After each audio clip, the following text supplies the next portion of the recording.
Ang mabuting balita ng Panginoon ayon kay San Lucas.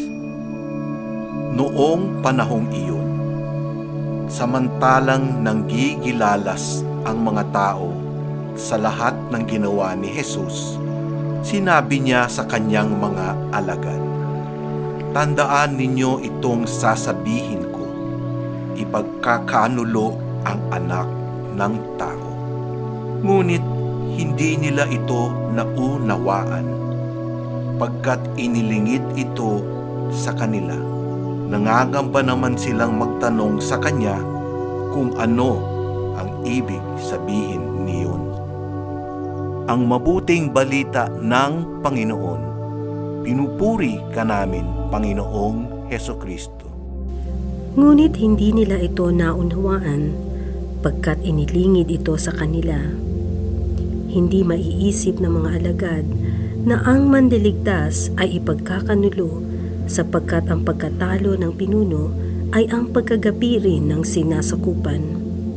Alam ng mga alagad na ang anak ng tao ay siyang magliligtas, ngunit ang pagkakanulo ay nagbabadya ng pagkatalo at kamatayan ng manliligtas.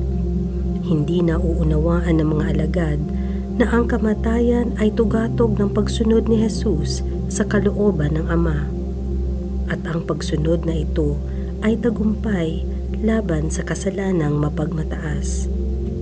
Ang kalooban ng Ama ay magaganap sa taktang panahon sa katapatan ng kanyang anak hanggang sa kamatayan. Walang nakakaalam kung sino ang magkakanulo kay Jesus. Ngunit walang nagtanong upang ipaliwanag ni Jesus ito. Ang pagkamatay ni Jesus ay hindi nagtatapos sa libingan. Siya ay nabuhay muli. Ito ang pundasyon ng ating pananampalataya. Hindi pa ito mauunawaan ng mga alagad. Darating ang panahon na mauunawaan nila ang lahat ng ito. Paano mo patatagin ang iyong pananampalataya?